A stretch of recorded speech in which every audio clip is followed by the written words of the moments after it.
desde el movimiento Arturo Roy, pero también desde un conjunto de organizaciones de derechos humanos, de organizaciones universitarias, campesinas, indígenas, que han hecho parte y han hecho posible este encuentro, este momento de reflexión. Agradecerles por darse cita hoy. Mi nombre es Oscar, los voy a estar acompañando junto con Celeste, un poco en la coordinación de este espacio, y vamos a tratar de distribuir la palabra entre nuestros expositores invitados y también entre el público que así guste y que se anime a debatir y a transitar este ratito. Les comento 2 o 3 cositas como en términos más operativos. Vamos a estar, obviamente se está grabando el encuentro y además se está administrando el uso de los micrófonos y demás, pero ante cualquier inquietud, quien quiera al final tomar la palabra nos lo va indicando, porque la idea es que después demos una ronda de diálogo. El encuentro de hoy y la iniciativa de hoy se enmarca básicamente en la gran jornada de lucha que estamos teniendo, el paro nacional docente, pero también la jornada de lucha por la educación que se tiene en Mendoza, y en términos más generales en esta disputa de nuestra América que hace tiempo venimos transitando, y que quienes hoy nos van a acompañar hace ya tiempo, y pienso en la figura de Atilio Borón, que se ha hecho este tiempo para acompañarnos hoy, hace ya tiempo vienen dándonos herramientas no solo para el análisis crítico, sino también para la acción, para la militancia, así que el darnos este lujo hoy de compartir con Atilio, con Gisela y con Guillermo, realmente nos honra. Básicamente decirles que vamos a empezar por Atilio, quien va a tomar la palabra, pasaremos a un diálogo con Gisela y con Guillermo, pero antes que nada quería contarles quiénes han hecho posible este encuentro, que nos parece necesario mencionarlo. El movimiento Arturo Roy es quien organiza, pero además se han sumado el CEFIC, que es el Centro de Educación y Formación de la Unión de Trabajadores Rurales Sin Tierra, organizaciones de derechos humanos, organismos de derechos humanos de la provincia, la Agrupación Universitaria de la Carretero, el MPE, Convocatoria Universitaria, la Juana Zurduy, el Seminario por la Universidad Pública, la Agrupación Universitaria La Soriano, la Radio Comunitaria La Mosquitera, Alternativa de la Facultad de Filosofía, el Encuentro Popular Latinoamericano, la Agrupación Martín Fierro, Militancia Universitaria, la Agrupación Identidad de la Facultad de Diseño, el Centro de Estudios Laborales del Sindicato de Judiciales, y una serie de organismos que han hecho propicio este momento, a quienes le agradecemos, y agradecemos también a quienes se han hecho presentes. 2 últimas palabras antes de darle la palabra a Celeste, caracterizar el momento por el cual estamos transitando. Nos parece que hay como una fotografía de época del año 2019, que a lo largo de estos meses, y específicamente desde que tuvo la emergencia la pandemia, uno podría o necesitaría repensar, ¿no? Si uno piensa lo que fue el año pasado, las revueltas populares en América Latina y esa crisis de legitimidad de muchos gobiernos neoliberales, hoy con la pandemia, de alguna manera pensamos que hay que reflexionar nuevamente en qué situación están las organizaciones populares, cuál es el estado de nuestras democracias, que también nos ha enseñado Atilio a repensar, ¿no? Cuando nos hablaba en aquellos libros que muchos de nosotros estudiábamos del fetichismo de la democracia. Hay que repensar esta democracia en la cual estamos insertos, y nos parecía interesante repensarla desde las organizaciones y los movimientos populares, que en este contexto de pandemia han tenido un rol fundamental, tanto en la organización de las resistencias, en la asistencia a los compañeros que más sufren este contexto de COVID, y sobre todo repensar esta crisis que no solo es sanitaria, sino que es la crisis del neoliberalismo, al que de alguna manera intentamos poner en cuestión desde nuestras prácticas, tanto académicas, militantes, sociales.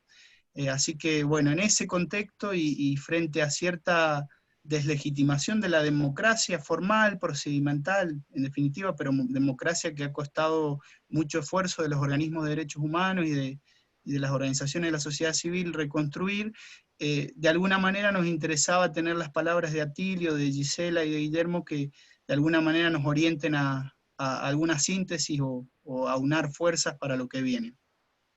Le doy la palabra a Celeste para que ya nos presente, nos deje con Atilio y podamos comenzar el debate.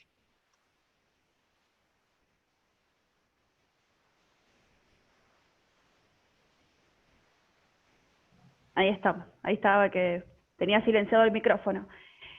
Bueno, entonces soy Celeste Genco, soy docente y les quiero comentar un poquito cómo es la dinámica, explorarme un poquito sobre lo que dijo Oscar. Presenta a Tilio, presenta a Gise y Guille y después van a comenzar las preguntas, sugerencias, intercambio, lo que ustedes tengan para decirnos.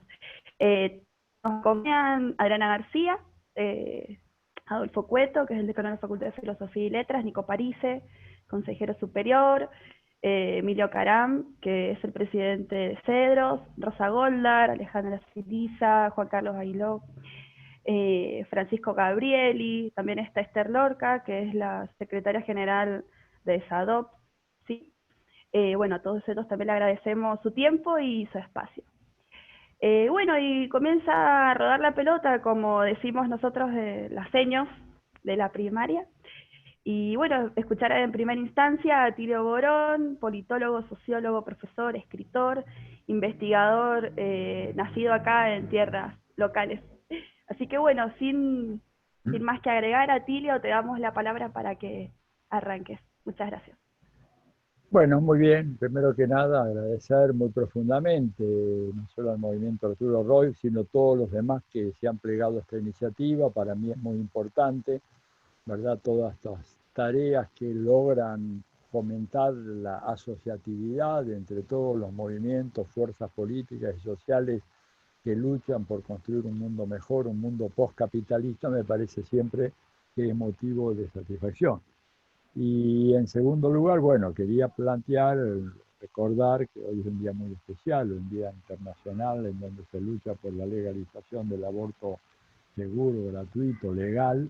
Me parece que esa es una de las grandes deudas de la democracia, no solamente en la Argentina, sino diría yo en buena parte del mundo, y máxima en este momento, donde tenemos una situación como la que hay en Estados Unidos, en donde la inoportuna muerte de una jueza que estaba en esta línea, ¿verdad?, de respetar el derecho de las mujeres a decidir sobre su propio cuerpo, y que el canalla de Donald Trump está planteando ahora como reemplazante de esa jueza del Supremo de Estados Unidos a una católica ultra tradicional que pertenece a una asociación que se llama algo así como Juntarse para Elogiar o para Rezar, o no está muy claro, no recuerdo el nombre, pero que sí recuerdo cuál es uno de los fundamentos ideológicos de esa asociación.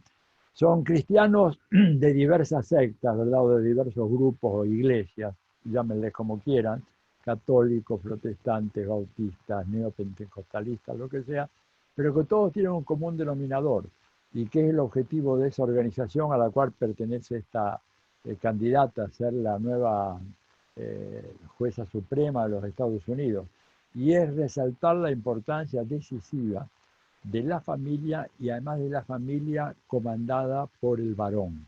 Esto, aunque les parezca que estoy yo un poco exaltado o confundido por todos estos accidentes informáticos que sufrí las últimas 2 horas, no, nada de ello. Búsquenla, busquen el nombre de esta persona, ¿no es cierto? Y en donde van a ver incluso en declaraciones de ella que plantea que una familia bien ordenada, por supuesto una familia hetero, ¿no es cierto?, pero que el correcto ordenamiento de esa familia solo se logra si la figura del varón es la que ejerce de manera clara, indiscutible, la jefatura de eso. Entonces, imagínense la trascendencia que tiene una discusión como esta en un mundo de hoy, y en donde en Estados Unidos estamos viendo cómo con esta designación, que seguramente la va a hacer el Senado de Estados Unidos, porque ahí hay una mayoría amplia de los republicanos, salvo que a último momento haya una fuga de algunos de sus senadores para otra postura ideológica, lo más probable es que tengamos en Estados Unidos una Corte Suprema de 9 en donde hay 6 ultraconservadores contra 3 que son más o menos abiertos y progresistas. Bueno, en fin. Esto, digamos, a propósito del día tan especial que tenemos hoy, ¿no? Sobre la cuestión del aborto. Bueno, yo quería plantear un poco estas reflexiones en torno a la democracia,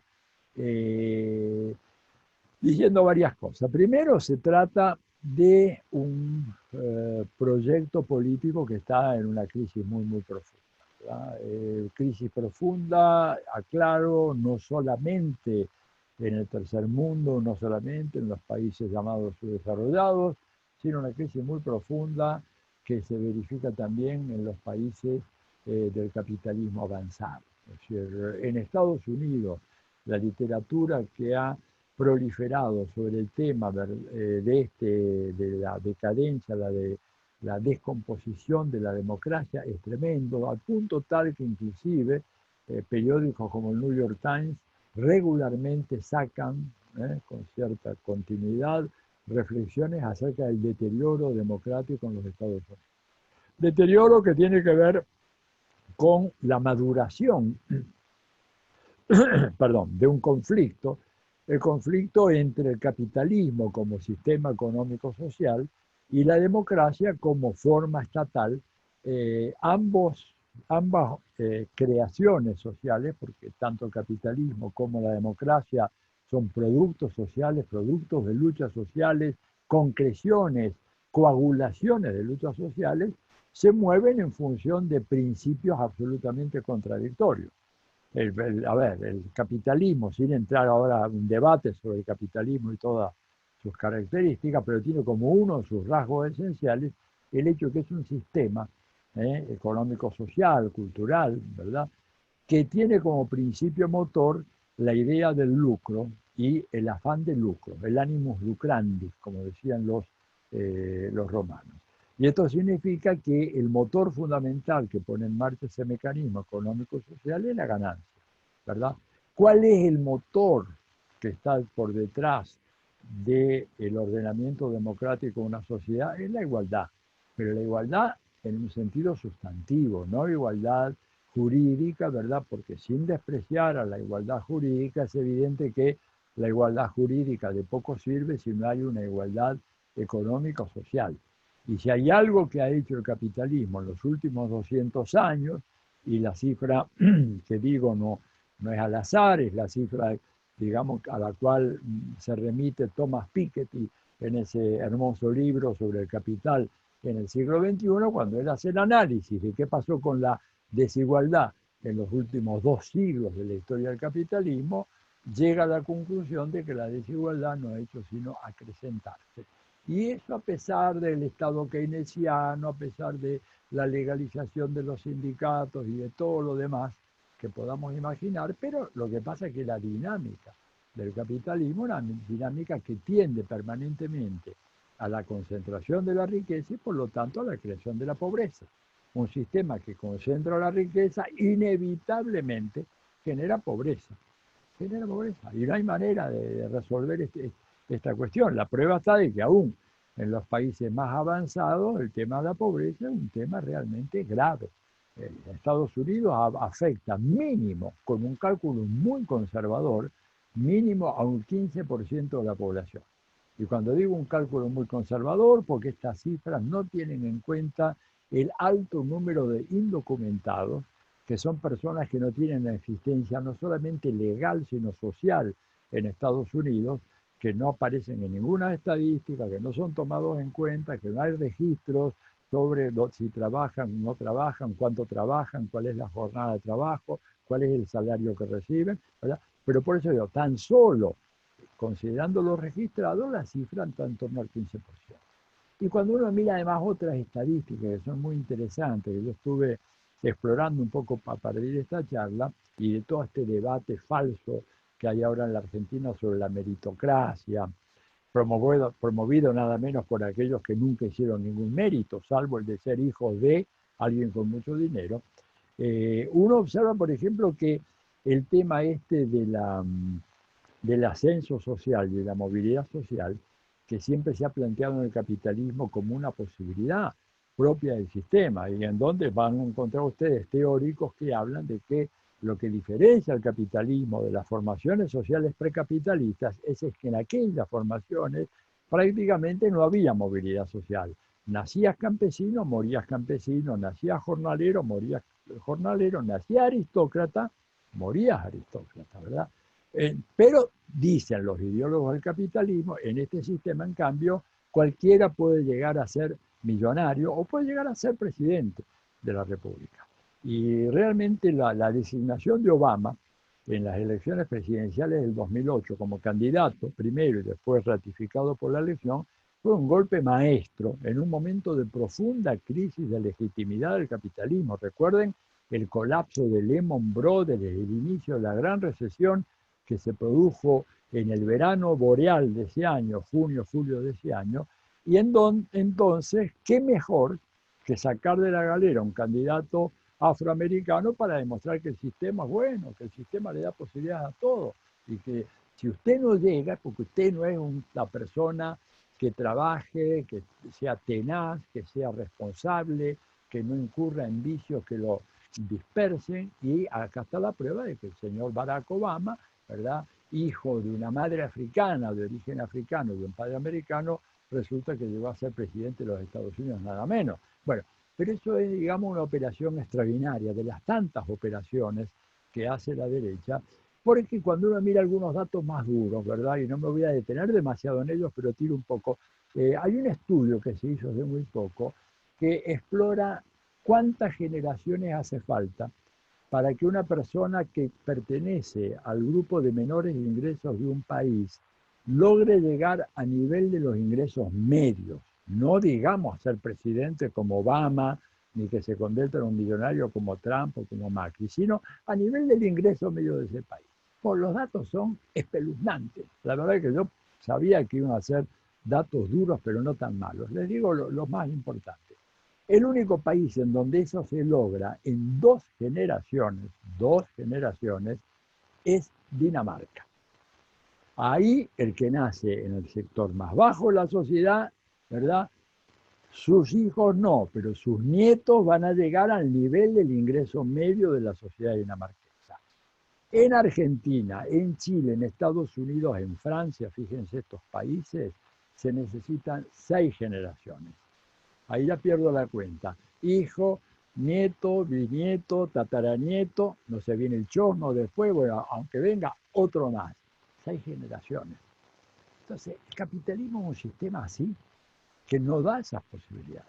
Y la democracia, por el contrario, es un sistema que supone que hay una igualdad fundamental, básica, no absoluta, porque no existe una sociedad de igualdad absoluta, pero un grado bastante elevado de igualdad relativa, digámoslo así, con las palabras de Rousseau, donde nadie es tan pobre como para tener que venderse por un plato de lentejas, y nadie es tan rico como para poder comprar a todos los pobres de una sociedad.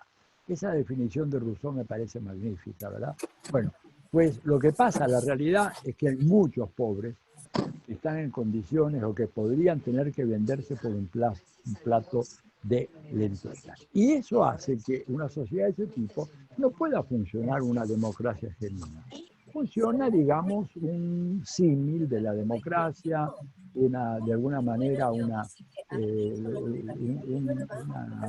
construcción, ¿verdad?, fundamentalmente de carácter formalística, ritualística, donde sí se vota cada 2 años, pero en realidad el voto no tiene consecuencias, porque si el electorado vota mal, entre comillas mal, quiere decir vota para candidatos o fuerzas políticas que se oponen a la lógica del sistema, entonces ya inmediatamente hay algunos mecanismos correctivos para hacer que la gente que votó mal realmente finalmente no salga con la suya y nos condene un mal gobierno.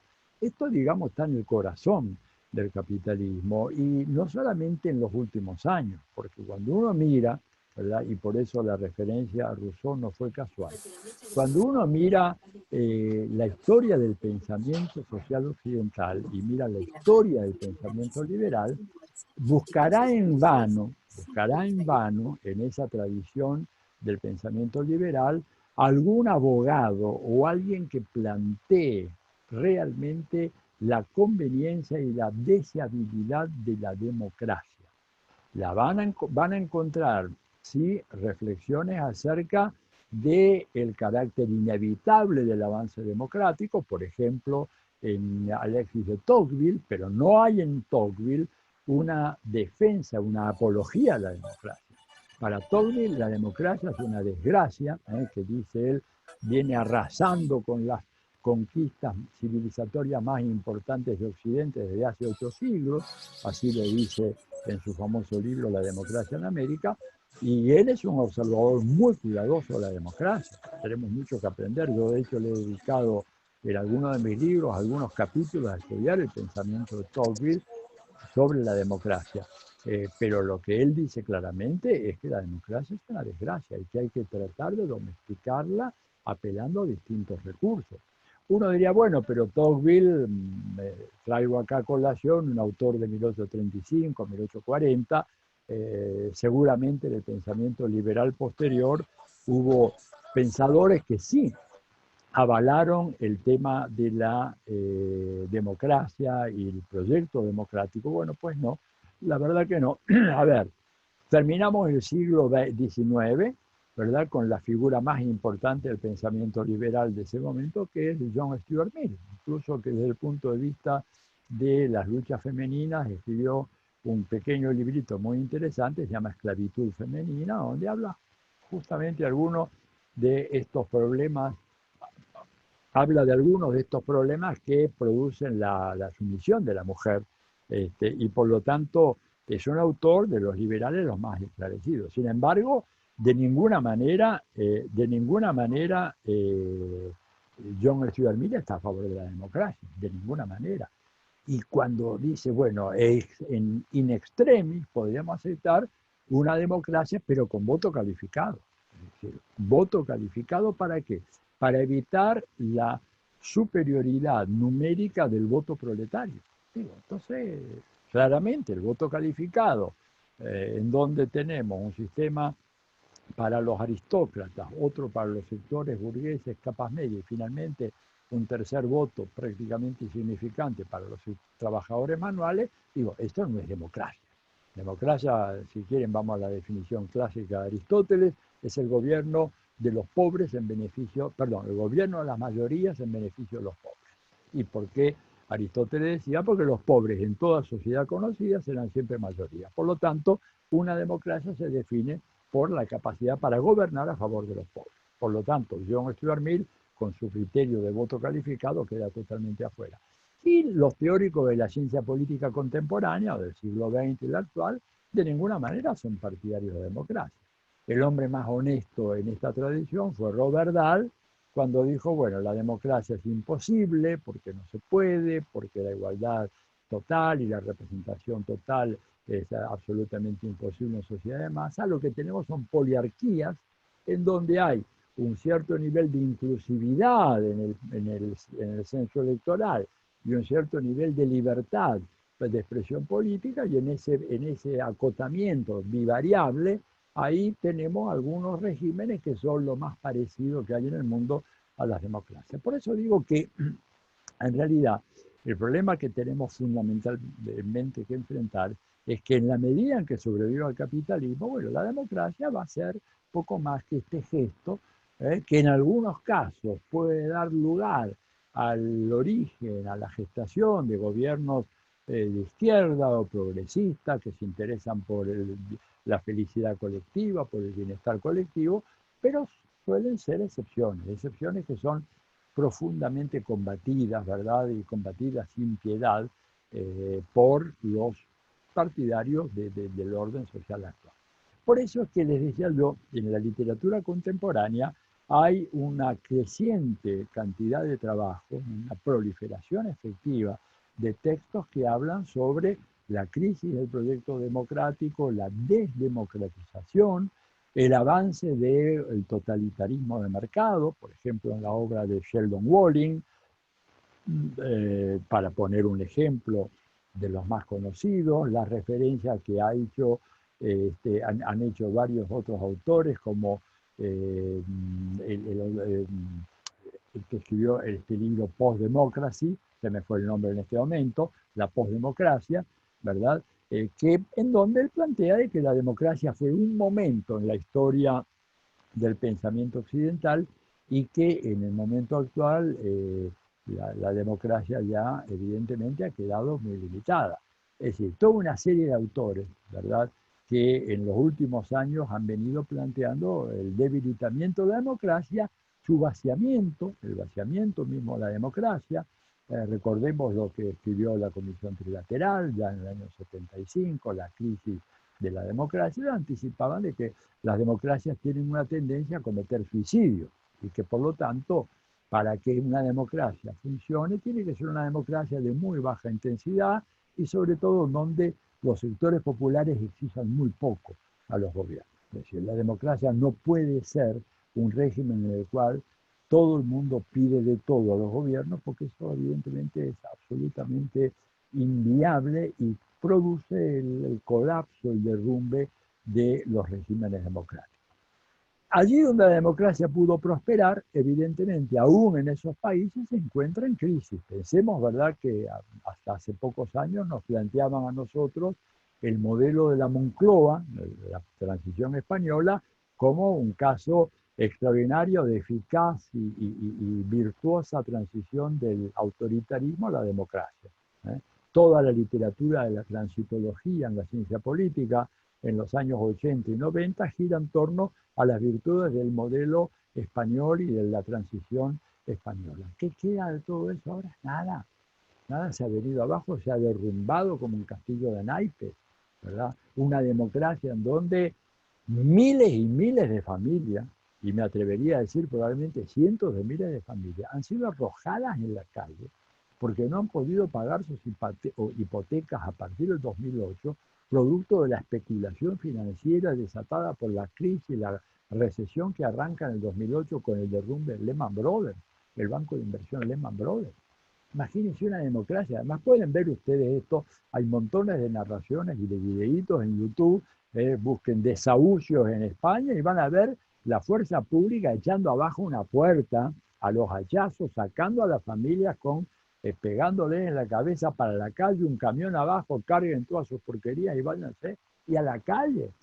¿Y eso es democracia? ¿Cómo se llama una democracia a un régimen que actúa de esa manera? O vamos a llamar democracia lo que se arma en Grecia, ¿verdad? Ustedes recordarán hace unos 3 o 4 años, 5 años, el pueblo griego convocado a un plebiscito si aceptaba o no un drástico programa de ajuste impuesto por el Fondo Monetario Internacional, el Banco Central Europeo, la Comisión Europea. El pueblo se manifestó abiertamente en contra de eso. 63% dijo que no. Y entonces Alexis Tsipras dijo, bueno, vamos a aplicar el programa alternativo, no vamos a aplicar el programa de ajuste. Lo llamaron de urgencia a Bruselas, se tuvo que reunir ahí con el presidente del Banco Central Europeo, con el director de la Comisión Europea y con el presidente del Banco Central de Alemania, y entre los tres le dijeron, o usted aplica este programa que le hemos dado nosotros, o si no, les quitamos el euro, ustedes se quedan sin moneda y regresan a la época de las cavernas. Y no nos importa un bledo que Atenas y Grecia han sido la madre de la democracia y todo lo demás, ustedes o hacen esto o los dejamos sin moneda de la noche a la mañana, sin crédito, sin comercio, y tuvieron que aceptar eso. Ahora, sin embargo, cuando uno mira las estadísticas, esto que publica, por ejemplo, la Freedom House, que es una de esas ONGs pagadas por la CIA para difundir la ideología norteamericana, dice que Grecia es una de las democracias igual que España. Por supuesto, un país como Venezuela, que ha entregado a los sectores populares un poco más de 3 millones de casas, de viviendas registradas número uno por uno, ante notario público y con títulos de propiedad, etcétera, a partir de un programa de préstamos a 30 años que se mantuvo a pesar de la debacle económica originada por el bloqueo. Eso no es una democracia, es una dictadura. Como vemos nosotros, los criterios no tienen nada que ver con el funcionamiento efectivo de los gobiernos, sino que obedece a criterios ideológicos impuestos por el imperio. decía yo entonces que en este contexto, esta declinación de la democracia, esta era de la democracia que ya se fue, este libro de postdemocracia a cargo de este autor Colin Crouch, ahora me acordé del nombre, Colin Crouch, que es un laborista británico, o sea, ni siquiera es maoísta o un marxista ortodoxo ni nada de eso. Bueno, hoy en día hay nuevos instrumentos para corregir los excesos democráticos de los países, corregir por supuesto también entre comillas, ¿verdad? Y yo como decía hoy a la mañana, creo que lo comenté, el caso en Twitter se anunciaba esto, bueno, el lawfare es uno de esos instrumentos, claramente. Con el lawfare ya digamos los golpes de Estado tradicionales al estilo de la antigüita, con los milicos y todo lo demás, ya son marginales, no es que no se usan, porque hoy en día se combinan. Fíjense lo que pasó en Bolivia. Lo que pasó en Bolivia fue que hubo ahí una tentativa muy torpe de golpe blando, que era tan chapucera que no podía ser creíble, pero a falta de esa credibilidad vino el pronunciamiento del comando jefe del ejército y del director de la Policía Nacional, tomen en cuenta esto en relación al incidente de las semanas pasadas con la bonaerense, y ellos le dijeron a Evo Morales no podemos garantizar el orden, así que el presidente tiene que irse, el presidente se fue. O sea, el golpe militar, el golpe a la antigua tampoco está descartado en los planes del gobierno de Estados Unidos, pero sí prefieren utilizar otras metodologías que generan menos resistencia, porque claro, toda la majestuosidad de la ley ante el sentido común, ¿verdad?, de la gente, la idea de que, bueno, la justicia, al fin y al cabo, por más que haya jueces, así o así, pero es algo importante que no puede ser dejado de lado, que tiene una cierta respetabilidad, una jerarquía social muy fuerte, les ha dado un enorme resultado. Pues sacaron del juego a Lula y abrieron la puerta al monstruo este de Bolsonaro, ¿no es cierto?, que está bolsonerón, como le dice Frei Beto, que está incendiando las grandes reservas ecológicas de Brasil, el Pantanal, la Mata Atlántica, el Amazonas. La destrucción que ha hecho Bolsonaro en este año y medio de gobierno es una cosa impresionante. Y bueno, pero esto fue posible porque hubo toda una operación combinada entre el lawfare, ¿verdad?, que saca del juego a Lula de una manera absolutamente ilegal, no solamente ilegítima, sino ilegal, porque el juez Sergio Moro, que es uno de los jueces que periódicamente asistía a los cursos de entrenamiento y de buenas prácticas en Estados Unidos, buenas prácticas legales, en Estados Unidos lo condena a Lula diciendo que no tenía pruebas, pero tenía convicción de que Lula era culpable. Esto nos remite, esto de condenar a alguien por convicción, nos remite a la época del medioevo, en donde los inquisidores condenaban a una mujer porque tenían la convicción de que era una bruja, que la habían visto volar sobre una escoba, de esas tonterías, ¿verdad? Que uno dice, ¿cómo es posible? Bueno, claro, ¿cómo no iba a ser posible eso si hoy tenemos gente que está planteando que el virus no existe y que la Tierra es plana como una mesa, y el terraplanismo famoso? O sea, imagínense hace 500 años atrás, ¿por qué no iban a pensar de que vieron una mujer volar sobre una escoba rodeada de demonios y todo lo demás? Bueno, con esa convicción la mandaban a la hoguera. Con la misma convicción, este canalla corrupto del juez Sergio Moro lo manda a Lula, le mete una condena de 11 años y medio, que luego es ratificada por la Cámara y todo. Es decir, todos articulados con el poder estadounidense, ustedes se dan cuenta. Entonces, el lawfare pasa a ser decisivo. Acá en la Argentina hemos visto episodios con mucha gente que ha estado en prisión, algunos en prisión preventiva durante años, fueron todas operaciones. La operación de los cuadernos, por ejemplo. Si alguien en la justicia americana, ¿verdad?, que sigue siendo una justicia de clase como la de acá, pero en la justicia americana, le iba a un juez y le decía, mire juez, tengo acá unos cuadernos extraordinarios donde condenan, en donde confirman una por otra las operaciones mediante las cuales se robaron un pibe en la Argentina, una banda, una asociación ilícita dirigida por Cristina Fernández de Kirchner con la colaboración de Amado Vudú, Jaime, Debido, etcétera, etcétera, etcétera. Y va al juez y le presenta eso, ¿no es cierto? Entonces, lo que le presentan es una fotocopia de lo que presentaron acá. El juez en Estados Unidos, cualquiera, aún el más conservador, le diría, muy bien, tráigame los originales. No, los originales no están. ¿Cómo que no están? No, no, porque el señor Centeno, temeroso de no sé qué cosa, en un asado les prendió fuego a los cuadernos porque él no quería tenerlos. Así que había un cuaderno donde estaban estos datos y el señor Centeno le prendió fuego y usted viene en defensa, digamos, como abogado de él. Bueno, los dos por ahora ya están en prisión preventiva. ¿Saben por qué? Por obstrucción de la justicia. Esto pasaría en Estados Unidos. Acá todo lo contrario. En esta farsa democrática de Argentina, estos son héroes. Héroes que han descubierto una conspiración gigantesca para robarse un producto bruto entero, ¿verdad? Convalidado por los jueces. Entonces, evidentemente estamos ante un problema muy, muy serio. Un poder judicial que se ha convertido en un árbitro de qué es lo que se puede hacer o no puede hacer. Entonces, sacan del juego a esta gente de la Argentina, la tienen amenazada a Cristina con no sé cuántos juicios, lo sacan del juego a Correa. Correa que yo, no me diría, permítanme que voy a prender una luz porque veo que esto está muy oscuro. Más oscuro que mis pensamientos. ¿Me escuchas? Sí. Lo sacan del juego a Correa, que es sin duda uno de los políticos más honestos que he conocido en mi vida. De lejos. Con 29 acusaciones de corrupción radicadas en los juzgados de Bélgica, que él no puede pagar.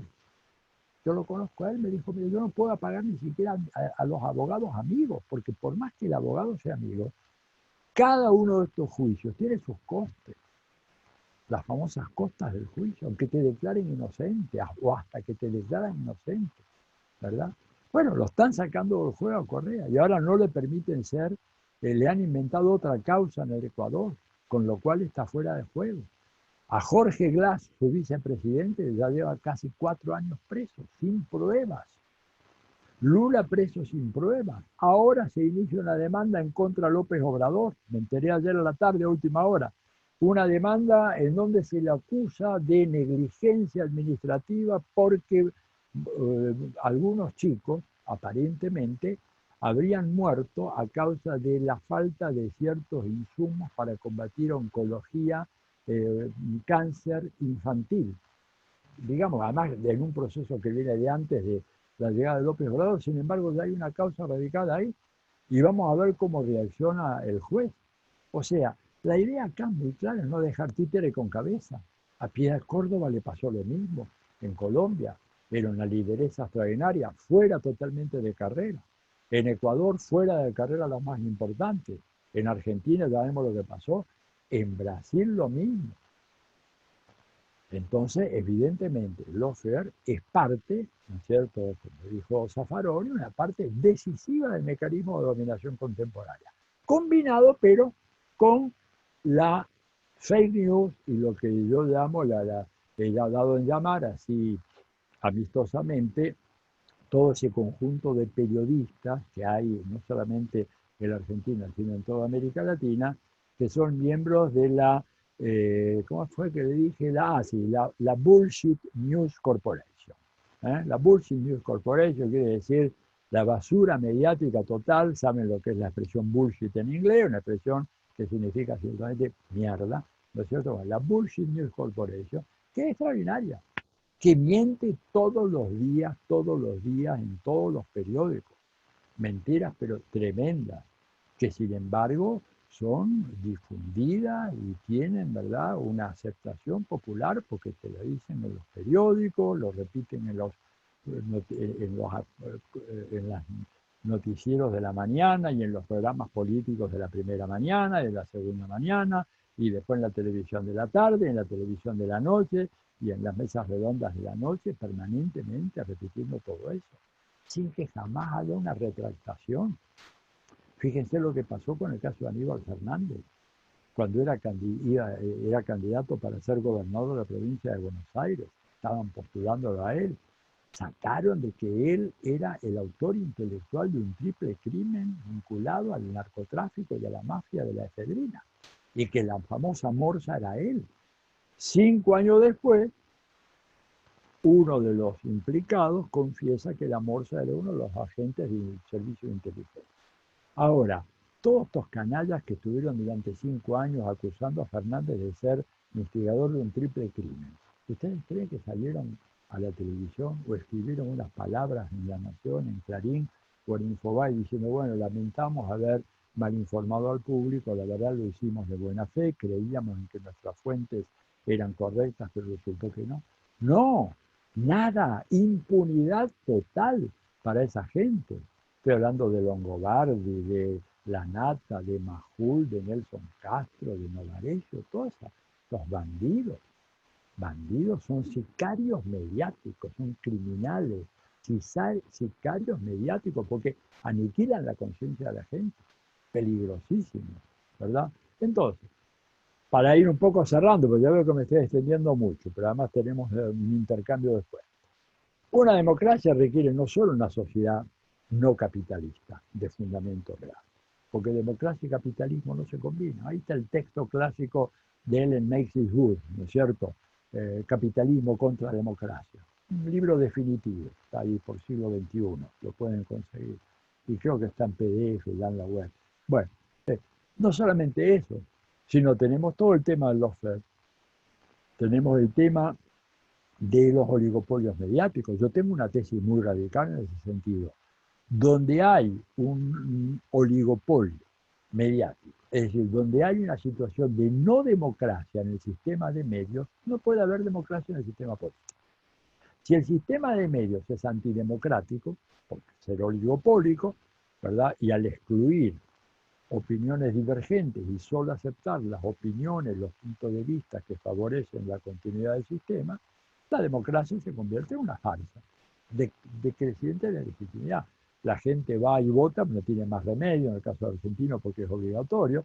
En otros países, en el caso de Chile, la verdad que vota menos del 30% de la población que podría votar, porque ya los chilenos se dan cuenta de que eso es una farsa infame, ¿verdad? Y acá estamos acercándonos a esa situación, ¿no es cierto? Yo veo que acá, como es obligatorio, hay una cierta molestia que ocasiona el no votar, si uno tiene después que hacer un trámite con el Estado, la gente todavía va y vota. Pero cuando uno combina desigualdad creciente, lawfare, ataques mediáticos, y al mismo tiempo le suma lo que significa, y con esto sí redondeo, el tema de lo que es la minería de datos, lo que se puede hacer hoy a partir del manejo de la Big Data que acumulan las redes sociales, sobre todo Facebook, pero no solo Facebook, que permite establecer segmentos del electorado particularmente sensibles a un determinado mensaje y que permiten hacer de la modificación de la conducta una ciencia casi exacta, no exacta, pero casi exacta. Vemos que los obstáculos que tiene hoy el proyecto democrático son inmensos y que se va a requerir un inmenso esfuerzo de organización, de concientización y de movilización para que la democracia pueda ser una de las rutas de salida cuando termine la pandemia y termine, digamos, este ciclo tan único que estamos transitando en momentos como los actuales. Así que bueno, yo diría que estas serían las ideas principales como disparadores de una discusión.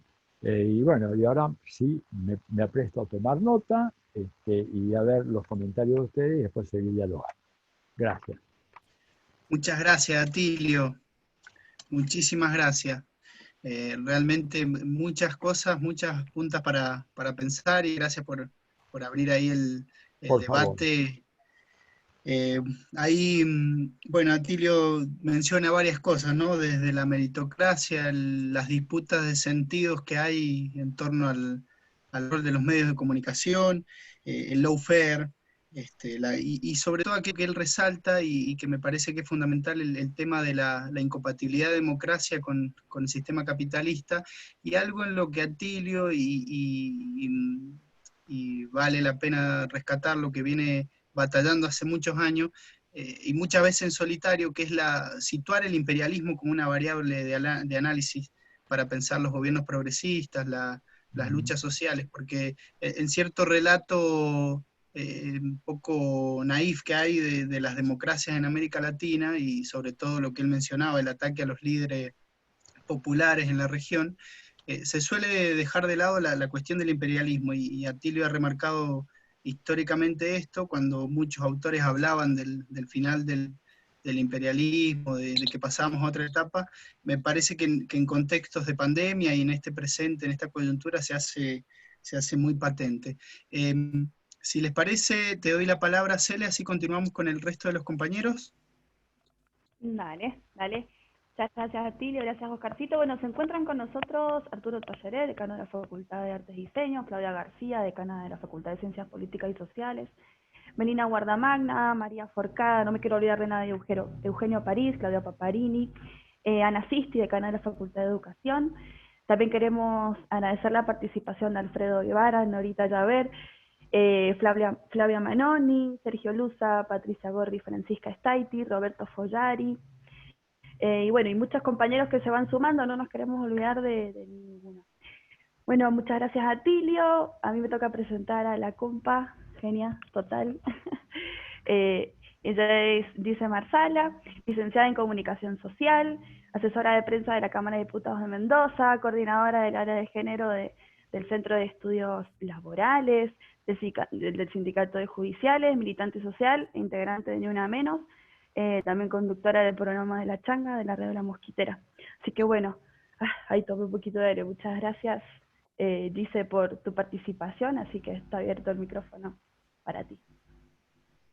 Bueno, buenas tardes a todos. Gracias, Cele, gracias, Oscar.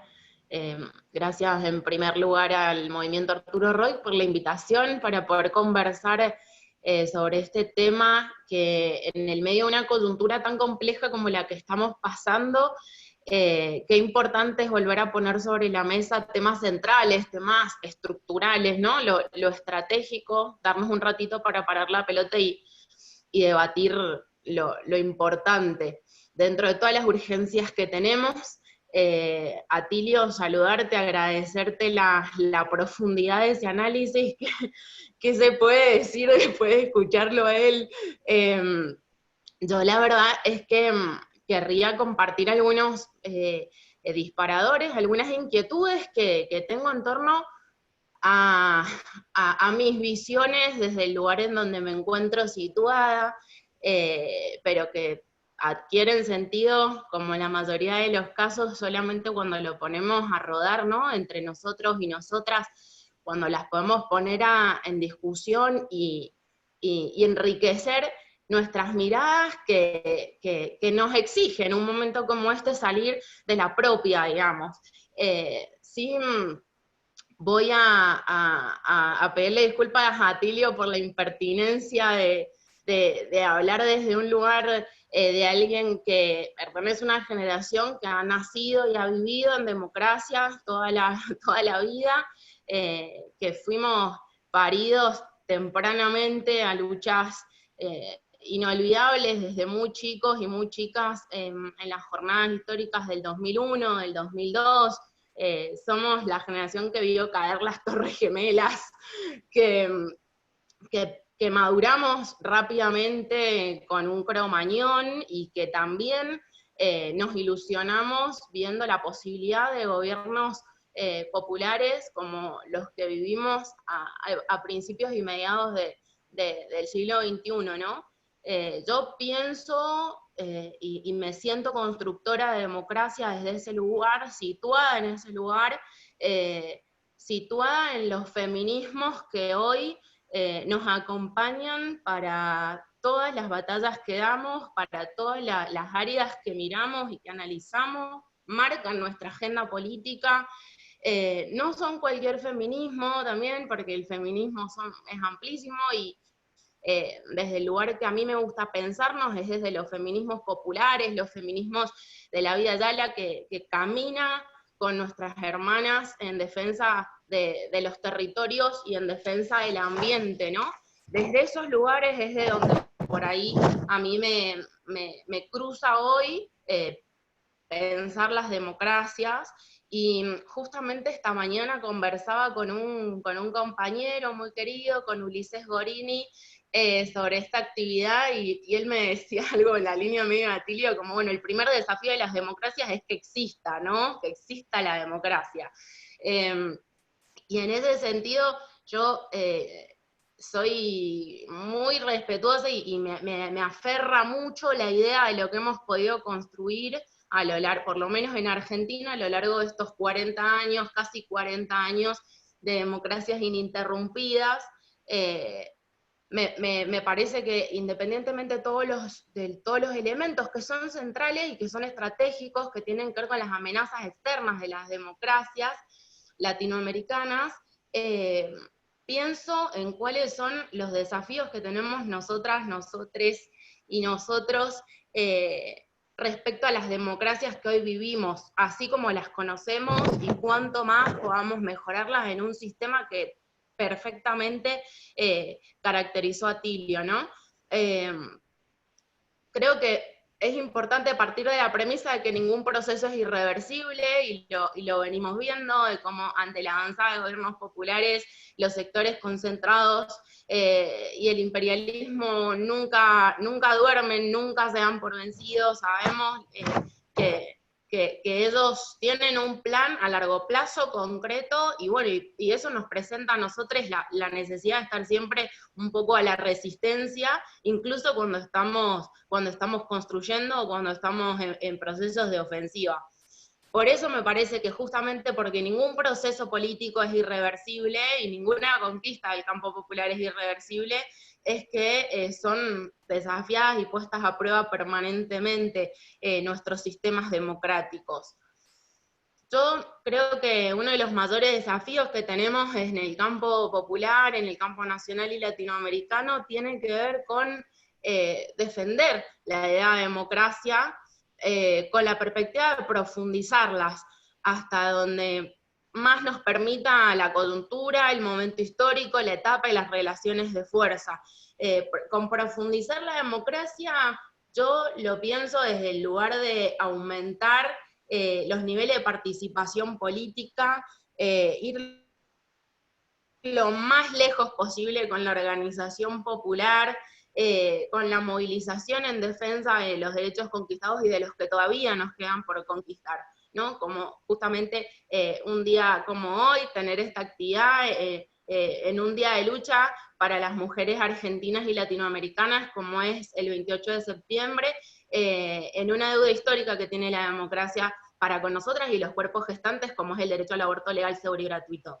Esos elementos, para mí, fortalecen la democracia, y justamente creo que uno de los límites más grandes que encontramos a la hora de fortalecer y de consolidar los sistemas democráticos tiene que ver con cuando nos encontramos con una democracia que parece simplemente destinada a la maquinaria electoral, ¿no?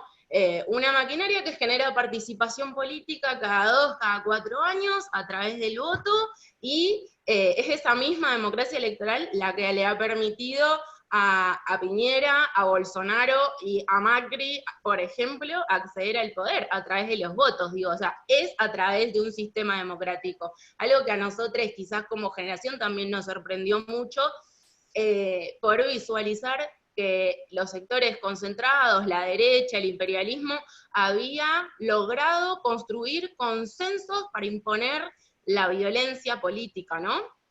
La violencia hacia las mayorías. Les pido perdón por ahí un poco voy a necesitar tomar agua porque estoy ahí con las alergias dando vueltas, propias de la época. Por lo que a mí me parece central y urgente destinarnos a construir una etapa democrática con mayores niveles de participación popular. Bien decía esto Atilio, gobiernos de mayorías en beneficio de los pobres, una definición que por lo menos nos sirva como horizonte, ¿no? Como utopía para caminar hacia qué sistemas políticos podemos construir hoy en nuestra América. Ustedes sabrán que hay estudios recientes, por ejemplo, por tomar algunos de Oxfam y Clark.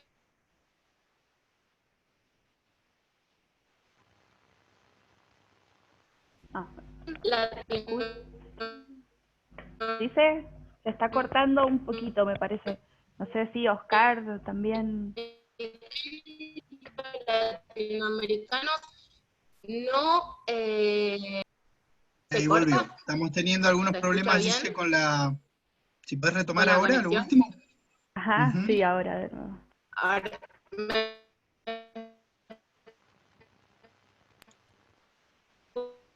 Ay, qué Se macana. No, corta. se está cortando. Si les Ujú. parece, entró sí, entró a fallar el servicio de internet de Gisela. Sí, están Bueno, todos iguales. sí. Eh, si le parece, Gisela, no sé si me escuchás, bueno, pero a ver ahí. Por hola, hola. momentos va y bien, ahí está. Yo los escucho bien. ¿Quieren que apague la cámara por las dudas, que eso retrase un poquito la conexión? Sí. Sí, puede ser. Yo creo Dale, que va probemos con bien eso. ahí, dice. Ajá. Bueno, probemos. Cualquier cosa me enseñe Dale. las cosas de la virtualidad. Bueno, decía que hay estudios recientes que muchos de ustedes conocerán en relación a el nivel de confiabilidad y de legitimidad que tienen las democracias para las y los latinoamericanos. Un estudio de Oxfam y Claxo habla, por ejemplo, de un 65% de latinoamericanos y latinoamericanas que no confían o creen en la democracia como sistema político, que no representa sus intereses. A mí me parece un dato trascendente ese y que tiene mucho sentido en función de lo que nos planteaba Tilio. De hecho, vos mismo, Tilio,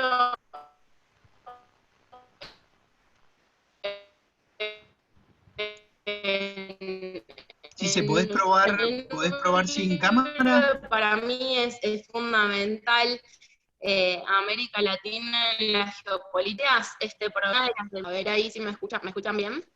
Ahí sí, Sí, ahí sí. Ahí está bien. Bueno, ojalá funcione. No sé si se viene entendiendo o Sí, sí, por sí. dónde nos vamos siguiendo.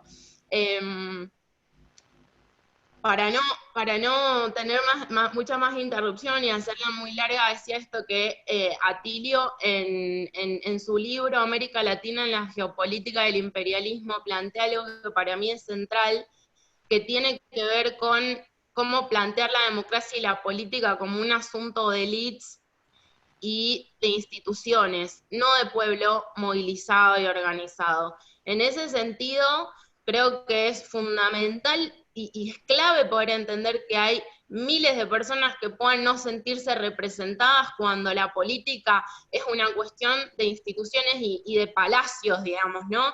De la misma manera que los partidos políticos son hoy una herramienta entrampada en la lógica electoral, tanto la lógica electoral interna, de definir los propios carguitos, como la lógica electoral externa cada 2 años, de disputar listas para ver quién llega a las instituciones y cuánto de eso pueda resultar representativo para las mayorías. Por eso, para ir cerrando, Ahí la perdimos es nuevamente a Gisela. fundamental poner en discusión una mirada crítica de lo que hacemos. ¿Te parece, Cele, que Ahí pasemos a se Guillermo? Y en todo cortó. caso después retomamos con Gisela. Sí, sí, sí, me parece que lo presentes, así seguimos. Bueno, gracias, Gisela. Lamentablemente jugamos con estas variables de Internet.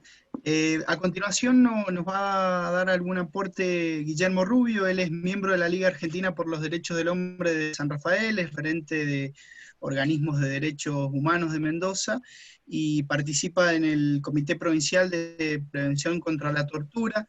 Guillermo, si te parece, adelante.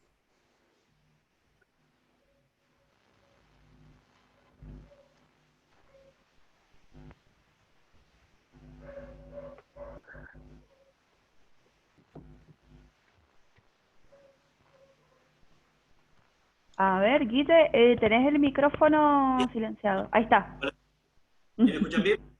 Ahí sí. Bueno, perfecto.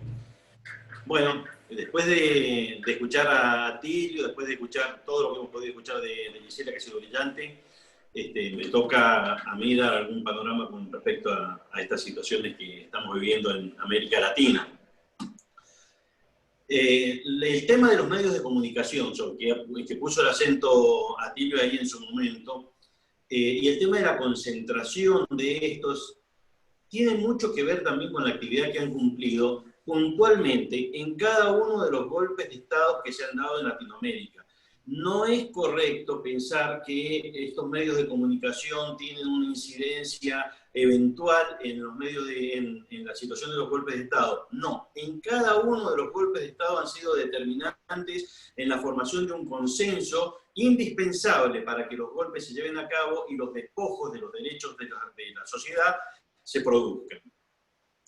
Esto lo podemos analizar, lo podemos ver, lo podemos observar, lo podemos estudiar y vamos a ver que en cada golpe de Estado en Latinoamérica los medios de comunicación han tenido un rol determinante. Lo que se suma ahora a todo esto son el tema de las redes sociales, los trolls y la forma en que se va replicando desde la Big Data, como decía Atilio también, que puntualiza específicamente hacia dónde se debe dirigir el discurso reaccionario, el discurso violento de la derecha que solo busca apoderarse de recursos mientras que se desentiende del otro. Nosotros ponemos el acento como democracia, ponemos el acento en el hombre, en la persona, en la humanidad, en la mujer, en el niño, en el anciano, en toda aquella persona que pisando nuestro país, pisando nuestra Latinoamérica,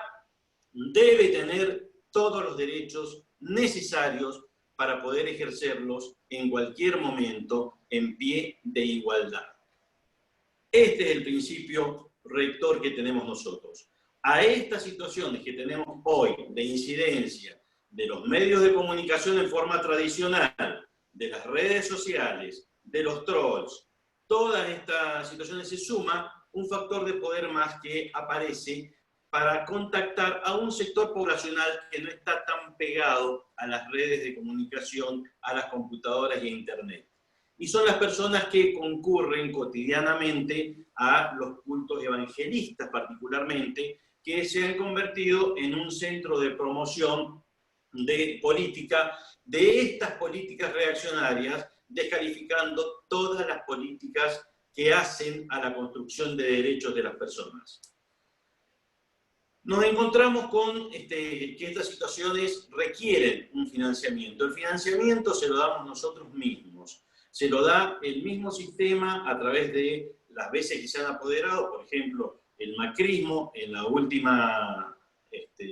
último gobierno reaccionario que hemos tenido, se apoderó prácticamente de cantidades de dólares siderales, como podemos comprobarlo con el tema de la deuda externa simplemente, sin hablar del resto de construcciones que hicieron, parques eólicos y todo el robo que se concreta cotidianamente con los recursos naturales, recursos que son cedidos en muchos casos a multinacionales y en otros casos los conservan para poder seguir financiando la forma en que esquilman a nuestra sociedad de derecho.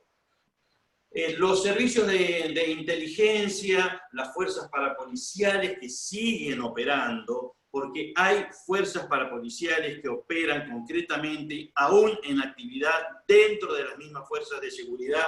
Nosotros las vemos cómo operan promoviendo actividades ultraviolentas contra nuestros jóvenes en los barrios populares y que son silenciadas y son ocultadas constante y permanentemente por el poder público de turno, aquí en Mendoza particularmente. Lo vemos concretamente, vemos el tema de los skaters que se visibilizó, pero concretamente nosotros los organismos de derechos humanos recibimos cotidianamente denuncias de los atropellos que ocurren en los barrios populares. Estas actividades son actividades de promoción del control social. Este control social que es promovido específicamente y es necesario para las organizaciones de derecha para garantizar la gobernabilidad dentro de la sociedad. Si bien el protagonismo militar ha perdido razón dentro de nuestra sociedad, dentro de Argentina ha perdido razón, No vemos lo mismo dentro de otros países latinoamericanos. El movimiento, la insurgencia policial en Bolivia, como dijo bien Atilio, tiene que ver con esto y estuvo respaldada militarmente. Lo mismo ocurrió con Zelada en Honduras. Estas situaciones son realmente claras evidencias de que el militarismo no está ajeno del golpismo. La situación de Bolsonaro con todos sus ministros prácticamente militares.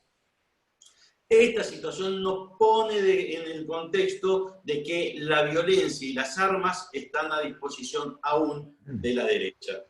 Esto debe alertarnos de cómo manejamos nosotros las situaciones respecto de los riesgos institucionales que tenemos nosotros en Latinoamérica y que corremos cotidianamente. La utilización de las instituciones no es tampoco una cuestión ajena. Esto de los golpes blandos, que no son nada blandos, porque son muy duros y muy violentos, lo estamos viendo. Vemos que atrás de cada apoderamiento de poder ocurren hechos de violencia inusitada, desapariciones, asesinatos. Esto no habla de un golpe blando, no estamos hablando de ternura en esto. Estamos hablando concretamente que la forma de apoderarse de los recursos de un país, la forma de apoderarse de los derechos de las personas por parte de la derecha sigue siendo tan violenta como antes. ¿Qué es lo que hacemos nosotros con estas situaciones? Porque veamos qué es lo que ocurre. Una Corte Nacional que ha sido condicionada en su estructura por el macrismo, y vemos nosotros paralelamente en el resto de Latinoamérica, por ejemplo, en Honduras, la participación que le cupo a la Corte en el golpe a Zelada, la participación que le cupo a la Corte en el golpe a Lugo, la participación que le cupo a la Corte en el golpe a Dilma Rousseff, en la proscripción a Lula, en la proscripción a Correa, en la proscripción a Evo. Todas estas situaciones nos ponen claramente de relieve que las instituciones deben tener unos resguardos que deben ser mucho más importantes que los que tenemos actualmente, mucho más importantes. Cuando hablamos del lawfare, que concretamente es un modo de determinar la justicia a favor de algunas personas, no podemos dejar de mencionar las cosas que paradigmáticamente ocurren en Mendoza y se van reflejando. Acá recientemente se acaba de sancionar la ley de el prontuario digno, no sé qué, la lista limpia, una cosa así, lo que han planteado.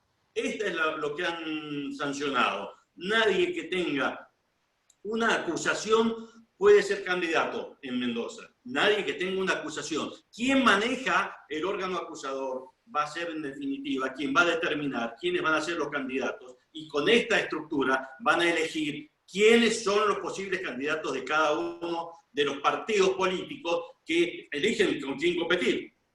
Claramente lo que ocurrió en Brasil, veámoslo, Lula sacado del partido a través de una acusación completamente falaz, deja el poder en manos de Bolsonaro. Esto es la elección de quién puede competir, de manera que hoy la derecha elige quiénes son las personas con las cuales va a presentarse electoralmente, las propias y las de la oposición. Esta situación nos pone realmente en una situación de alerta muy clara. No podemos dejar de mencionar que el avance de sistemas como el sistema acusatorio, que nosotros lo vemos realmente como un sistema sano y un sistema bueno para la democracia, pero no nos podemos olvidar de algo. Quien designe al procurador de la Corte va a ser la persona, en definitiva, que va a estar determinando quiénes van a ser acusados. Y esto es realmente, en términos políticos, un riesgo que estamos corriendo. Lo estamos viendo aquí en Mendoza, lo vemos muy concretamente como un riesgo potencial en expansión. Vemos que estas situaciones de acá, de la pequeña Mendoza o de Jujuy, son especies de pruebas que se van realizando para ver hasta dónde pueden llegar con todo esto de la proscripción política y con todo esto de invadir el terreno político del adversario para designar cuáles van a ser los candidatos. En lo que es materia de construcción o destrucción, en realidad construcción de poder y destrucción de los organismos de control, prácticamente en toda su estructura, la derecha es un especialista en esto. Y no es porque no le interese controlar a las democracias populares, a los gobiernos populares, a los gobiernos progresistas, a los gobiernos que construyen derecho. Lo que tienta es al exceso. Eventuales excesos que algunos funcionarios pueden incurrir, y ahí es donde aprovechan la situación. Pero esto jamás es revisado durante un gobierno de derecha. Nunca se ponen mecanismos de control en un gobierno de derecha, porque francamente lo que hacen es el despojo de los recursos naturales del país y el condicionamiento completo del Estado en razón de garantizar la forma en que se esquilma al Estado y se condiciona para el futuro las políticas que puedan desempeñarse, que puedan desarrollarse, que puedan concretarse como verdaderos logros de derechos humanos en materia de realización y felicidad del pueblo. Esto es realmente alarmante, cómo viene perfilándose. A mí, al menos, me pone muy a la defensiva y muy alerta, y llamo también a buscar cuáles son los métodos que tenemos. Aquí observen lo que ocurrió con la Corte en Mendoza, lo que tenemos en la Corte en la Nación. En Mendoza tenemos una designada, una jueza que no trabajó nunca de abogada, que no ha sido magistrada, que no tiene más experiencia que el ser realmente una persona que ha estado al servicio del poder actual, de este poder. Esto es absolutamente atroz en términos de riesgos políticos. Esto es una construcción política completa, compleja, que debemos tener los reparos necesarios, tenemos que ver de articular, tenemos que empezar a pensar cómo detenemos a estos avances, cómo contenemos estos avances y con qué instrumentos institucionales indispensables vamos a lograr nosotros construir una mejor democracia al servicio de la humanidad, al servicio de cada uno de nosotros, para tener una sociedad que sea mucho más pacífica, mucho más feliz, con mayores derechos y, naturalmente, con una democracia que realmente pueda designársela como tal. Nada más, gracias. Muchas gracias, Guillermo, muchísimas gracias. Bueno, ahí retomó la conexión la compañera Gisela Marsala. No sé si querés cerrar la idea recontraveloz, porque nos queda media horita para las 12, como dice un cuento tradicional, mágico. Dice, ahí toma la palabra y bueno, ya seguimos con esta charla divina. Bueno, muchas gracias. Les pido mil disculpas a todos por la interrupción. La brecha digital es así, no tenemos buena conectividad y hay que seguir peleando por eso también. Bueno, para cerrar solamente, yo estaba llegando a este punto de la deslegitimación que tienen las democracias en América Latina. A mí sí me gustaría dejar un poco planteadas algunas inquietudes en relación a los desafíos que tenemos desde el campo popular. Por lo menos todas las personas, hay muchísimas acá compañeras y compañeros presentes en esta actividad, que todos los días nos levantamos tratando de aportar a la consolidación y a la profundización de nuestro sistema de participación popular, y a mí me parece que lo interesante es que nos podamos encontrar a poner en foco una mirada que tenga que ver con nuestra propia crítica, ¿no? Porque creo que el único lugar al que nosotros podemos llegar, por lo menos a mí se me hace súper difícil pensar cómo desde estos lugares podemos pelear contra el imperio, digamos, me parece que a veces es mucho más quizás perceptible o mucho más cercano qué es lo que nos toca a nosotros y nosotras, discutir qué es lo que hace falta. Creo que es la mejor manera de profundizar y de consolidar la democracia y este proceso político que se abre también en Argentina a partir de la posibilidad de haber sacado a Macri del gobierno. Creo que desde la militancia tenemos la obligación de tensionar hacia adentro. Creo que tenemos la obligación de discutir la política, que no es solamente discutir todo lo que no hemos podido hacer o todo lo que no se está haciendo, o todo lo que entendemos que no camina hacia un lugar de la transformación emancipadora o revolucionaria que tantos compañeros y compañeras deseamos, sino que nos plantea también una idea de futuro, una idea de todas las cosas que podemos llegar a hacer. Si de algo estoy convencida es que la militancia no debe ser nunca un sindicato de aplaudidores de las medidas de gobierno ni de los partidos políticos, sino que somos nosotros quienes debemos construir las condiciones para que la conducción del proceso tome las decisiones que entendemos los sectores populares que son necesarias para tomar. Así que con esto yo me despido, creo que es hora de que dejemos de pensar en la pobreza y más bien nos dediquemos a enfrentar la pobreza discutiendo y confrontando con la riqueza y los sectores concentrados que son que es ahí el lugar en donde nosotros podemos pegar y que es la política nuestra única herramienta de transformación. No conocemos otra, no tenemos otra, y creo que es una etapa clave en este siglo, y sobre todo con las ideas que andan dando vuelta, de defender la política y defender el rol central de los estados en América Latina. Así que yo nos invito al desafío, nada más ni nada menos que de organizar la esperanza de los pueblos latinoamericanos. Muchas gracias por el espacio. Gracias, Gisela. Bien, en honor entonces a los tiempos que corren muy rápido, y como la promesa era también tener un espacio para el debate, lo último mencionar es que agradecemos a Francisca Staiti y a la gente de FADIUN que está presente en este momento de lucha tan importante para todos, Francisco Gabriele de Siduncu. Vamos a abrir el debate, si les parece, compañeros. Hay tres preguntas formuladas por ahí. La profesora Adriana García decía qué lugar ocupan en este escenario político los grupos religiosos, especialmente los evangelistas, en países como Brasil y Bolivia, algo se mencionó. Roberto Folari decía que hay una necesidad de reinstalar ya mismo la movilización popular, cómo pensarla en este esquema de pandemia.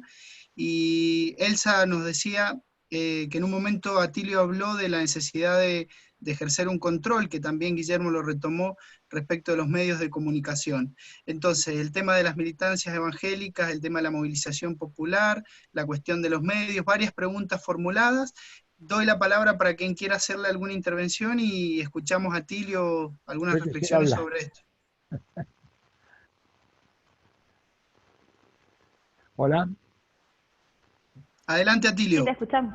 Bueno, no, mira, me parece que hay muchísimos temas que han surgido y la verdad que tenemos poco tiempo, así que yo quisiera redondear algunas cosas antes de que se acabe la reunión. Desgraciadamente el tiempo vuela y no quisiera que quedaran cosas sueltas en mi intervención.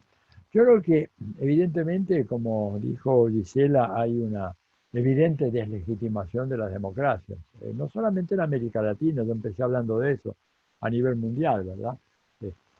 Hay problemas muy graves en Europa, problemas gravísimos en Estados Unidos, por supuesto en América Latina. Hay el neoliberalismo ha cultivado con mucho éxito esta idea de la antipolítica, ¿no es cierto? La antipolítica, y que por lo tanto esto va acompañado por un proyecto que nos obliga, o por lo menos nos invita, a que si queremos mejorar nuestra condición de vida, esto lo tenemos que hacer por la vía individual. La antipolítica significa en el fondo, bueno, arreglátela por tu cuenta, deja de lado cualquier estrategia de acción colectiva, deja de lado cualquier estrategia que se base en movimientos, en partidos o en fuerzas sociales organizadas. Es un asunto que cada cual resuelve como puede y por su cuenta, ¿verdad? Y esto me parece a mí que es realmente un mensaje muy preocupante, porque ha penetrado muy profundamente en la sociedad, ¿verdad? Hay una encuesta que se hizo en Brasil poco antes del triunfo de Bolsonaro, en donde en una de las principales favelas de Río de Janeiro se le preguntaba a la gente si estaba mejor o peor que antes, ¿verdad? Después de 14 años de gobierno del PT. Y entonces la gente en su gran mayoría reconocía que estaba mejor.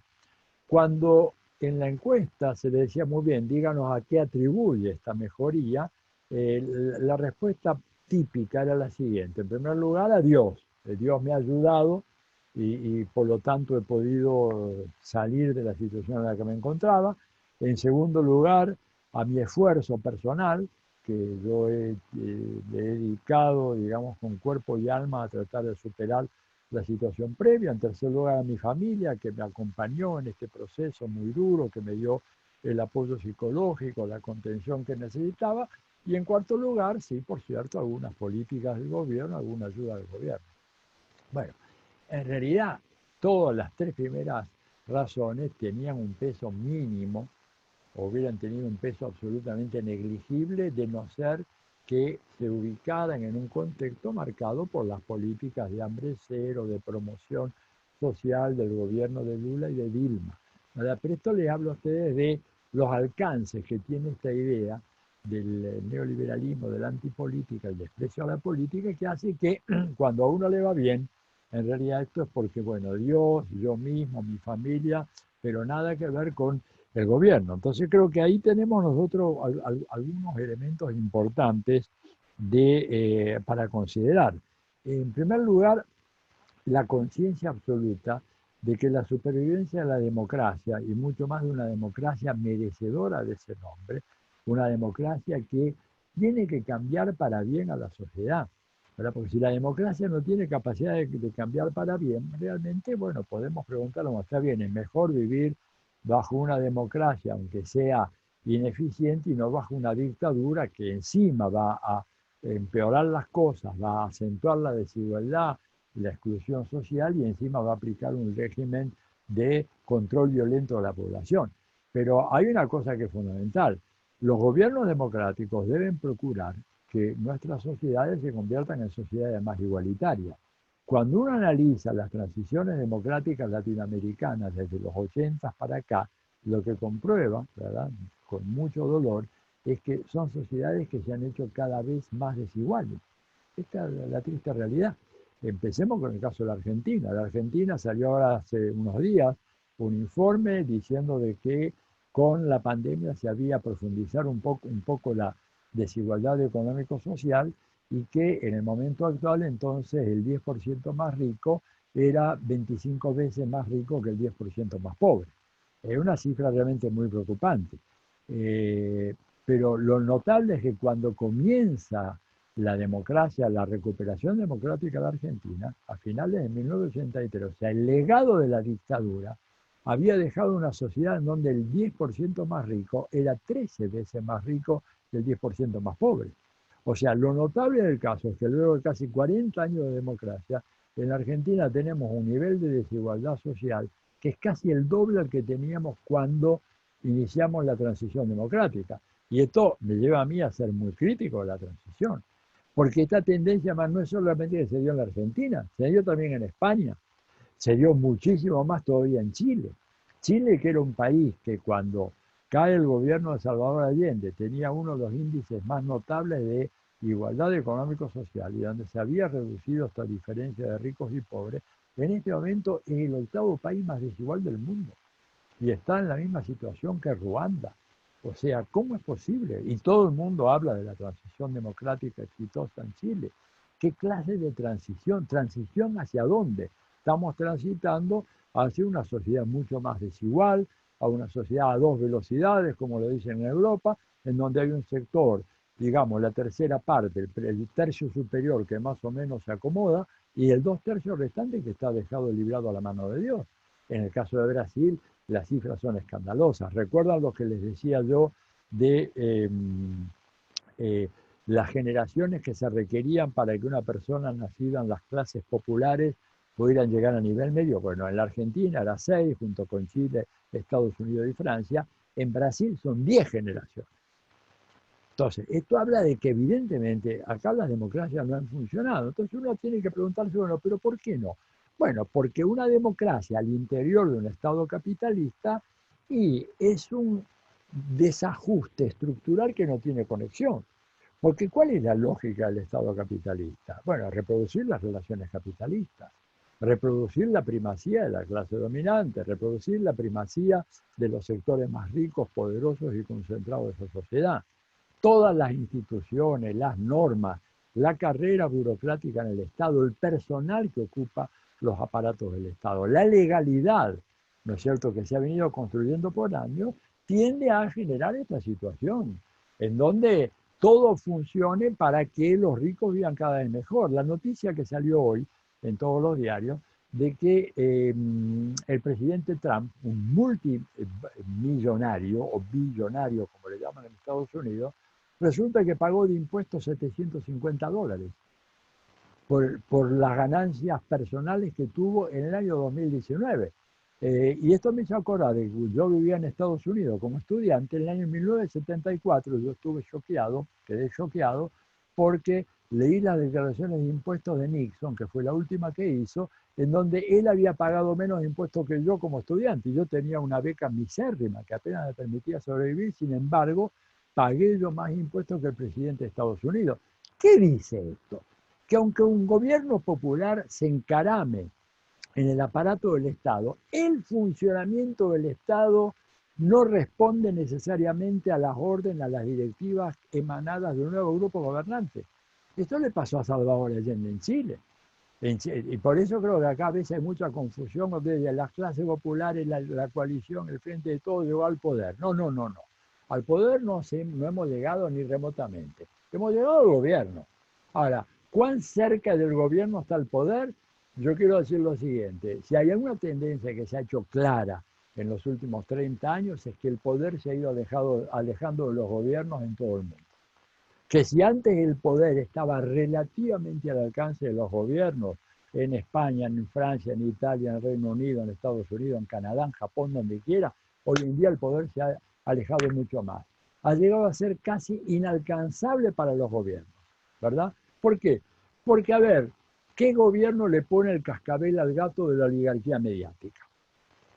Digo, vuelvo a lo de antes. Si tenemos un espacio público dominado por medios de comunicación concentrados, hegemónicos, no competitivos, no pluralistas, que excluyen toda opinión crítica que pueda poner en cuestión sobre el tapete la sustentabilidad del capitalismo, ahí tenemos un factor de poder fenomenal fuera totalmente del control democrático. Y que en cuanto se intenta hacer el menor esfuerzo, inmediatamente surge, digamos, una ofensiva fenomenal. La propiedad está más lejos que antes. Antes se podía hablar de reforma agraria, evidentemente era un tema muy grueso, pero hoy en día, en este país, por ejemplo, no se puede ni siquiera decir vamos a expropiar una empresa de estafadores, ladrones, una asociación ilícita como Vicentín. Oigan, Vicentín está siendo investigado por el heredero del juez Griesa en el distrito sur de Manhattan. Recordarán ustedes el juez Tomás Griesa que favoreció los fondos buitres y perjudicó grandemente a la Argentina. Él murió. El heredero ahora está investigando a Vicentín por estafas reiteradas a bancos norteamericanos, a empresas norteamericanas, por operaciones de lavado de dinero en paraísos fiscales y por evasión tributaria internacional. Ellos lo están investigando y acá cuando el presidente Fernández dijo la palabra mágica expropiación, se le fueron a la yugular directamente y no hubo una respuesta del gobierno como tendría que haber dado, que era reafirmar la decisión y decir, señor, esta gente ha estafado a los productores, a los empleados, a los proveedores, a los gobiernos locales, a los gobiernos provinciales, al Banco de la Nación Argentina, al Banco de la Provincia de Buenos Aires. Sin embargo, ¿qué pasó? Bueno, el gobierno está muy lejos del poder. ¿Con qué instrumento le pone el cascabel al gato ahora ya no de la prensa, sino de la gran riqueza en la Argentina? 5 meses discutiendo un impuesto misérrimo por parte de gentes que tienen un piso mínimo de 200 millones de pesos. Que quiere decir que tiene una casa en un country, un flor de departamento, alquila 7 u 8 oficinas, tiene un auto europeo de lujo tipo un Audi, un Mercedes, tiene además una 4x4 y no sé cuántas cosas más. Y no podemos hacer que pague un impuesto irrisorio y que el Parlamento lo va a discutir y que va a ir de una comisión a la otra y que luego va a haber un dictamen de mayoría y otro de minoría y que luego no hay quórum y después va al Senado y después va a las comisiones del Senado. ¿Saben qué? Y además después hay que buscar ese dinero. Hay que hacer que vengan y paguen, no que vengan y paguen en cuota. Van a decir, bueno, pagamos, pero ahora en 12 cuotas van a ampararse en eso. ¿Saben qué? Están asfixiando al gobierno nacional. Hay una campaña fenomenal de asfixia económica, financiera del gobierno nacional, y las instituciones del Estado no sirven para neutralizar esa campaña. ¿Qué es lo que sirve entonces? Bueno, algo dicho ya, no es mi descubrimiento, ya Platón me ahorró el trabajo hace 2500 años. La calle. La única manera de que se pueden lograr cambios en cualquier tipo de sociedad es si hay gente que sale conscientemente, que se moviliza y organizadamente y presiona desde la calle. Porque uno puede presionar desde las instituciones, ¿verdad? Pero las instituciones disuelven toda esa presión, o desde la calle. Y desde la calle resulta que la cosa ya va más a favor de los grupos que quieren cambios, porque el rodaje de las instituciones, del Congreso, del Poder Judicial, de las comisiones, de la auditoría, de esto y del otro, lo que hacen es simplemente diluir esa iniciativa. Hoy en día realmente, yo les digo francamente, creo que nosotros estamos en una situación muy, muy crítica, porque la pandemia va para largo todavía. Se van a necesitar muchos esfuerzos para reforzar el sector salud.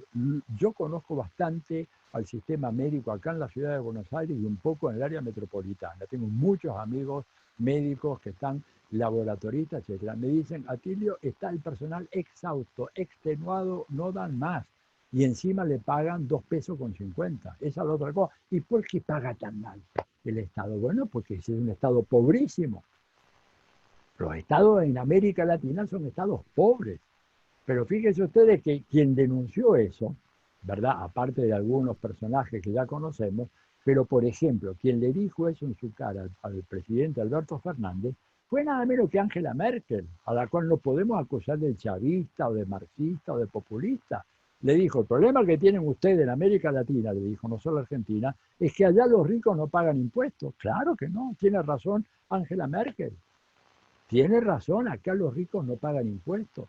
Y en algunos países como Estados Unidos, los muy ricos, tipo Trump, tampoco pagan $750, que era más o menos, y ahora comparado el valor del dólar, es más o menos lo que yo pagué en aquella época, años 74. Bueno, ese es el sistema. Por lo tanto, trabajamos dentro del sistema, pero hay que cambiarlo radicalmente.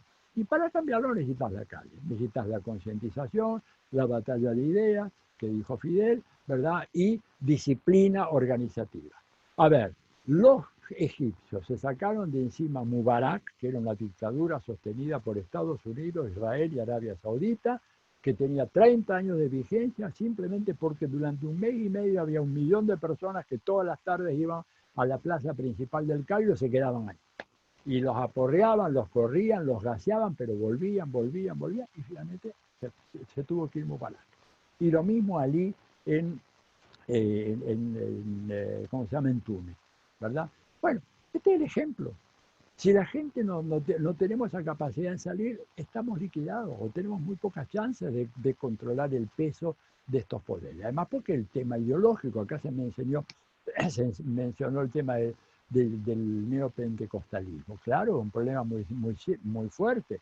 En Brasil, en este momento, el 30% de la población tiene adhesión al neopentecostalismo. Y ojo, esos pastores y esas organizaciones evangélicas son los bolcheviques de nuestro tiempo. Son gente que hace una militancia 24/7 permanentemente. Fueron los grandes factores en la campaña que llevó a Bolsonaro al gobierno. Cuando la coalición petista y del PCdoB y otros grupos apenas había logrado armar 300 o 400 casas de campaña en todo Brasil, las iglesias evangélicas tenían más de 10.000 iglesias diseminadas por todo el territorio brasileño. Y a cada actividad de la iglesia, ¿no es cierto?, los domingos en el sermón dominical se le daba la papeleta de voto para votar para gobernador del estado, para prefeito de tal ciudad, para concejal, vereador, como le dicen en Brasil, y por supuesto para presidente Bolsonaro. Y frente a eso, ¿qué hubo? Nada, la creencia tonta de pensar de que con un buen discursito vamos a captar a las capas medias, ¿no es cierto? Esto lo estoy viendo yo con profunda preocupación en el caso de Chile, en donde mi amiga Camila Vallejo pretende ganarse el apoyo de las capas medias junto con Boric y algunos otros más jóvenes, ¿verdad?, que evidentemente no tienen la experiencia política para entender este fenómeno, pensando que un izquierdista que adopta un discurso conciliador con las capas medias se va a ganar el apoyo a las capas medias. Pero esto es para morirse de risa, sino que para morirse de tristeza, porque hay una cosa que yo diría que es un teorema, si ustedes quieren llamarle el teorema de Borón, así taxativamente, que es que los pueblos prefieren el original a la copia. Y si yo tengo un izquierdista haciendo el discurso típico de los neoliberales, voto al neoliberal auténtico, no voy a votar a un ex comunista, un ex trotskista, un ex peronista reconvertido ahora al neoliberalismo. No, voto duro, la voto a la Bullrich, la voto a Vidal, lo voto a Larreta, voto a eso, ¿no es cierto? Este es el gran engaño en el cual yo veo que está cayendo un sector importante de la izquierda latinoamericana. Pensar en esos cantos de sirena, ¿no? No hay que decir que vamos a ir por la riqueza de los ricos. ¿Y por la riqueza de quién vamos a ir entonces?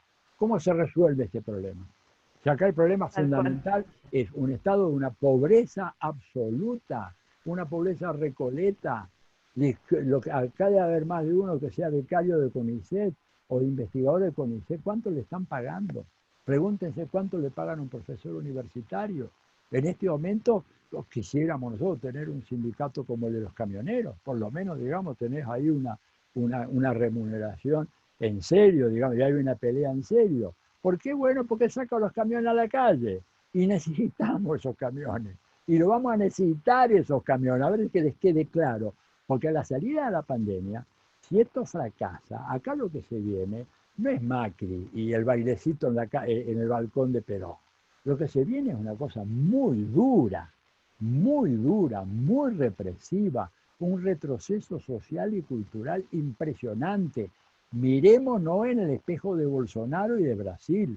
No seamos ingenuos de pensar, no, en la Argentina esas cosas no pasan. Claro que pasan. Acá ya hay un fermento que se ha preparado durante largos años y que tiene que ver con esto, y voy cerrando. Les recomiendo mucho que vean este libro de Jaron Lanier. Jaron Lanier es un estadounidense que fue uno de los creadores de Google y de Facebook.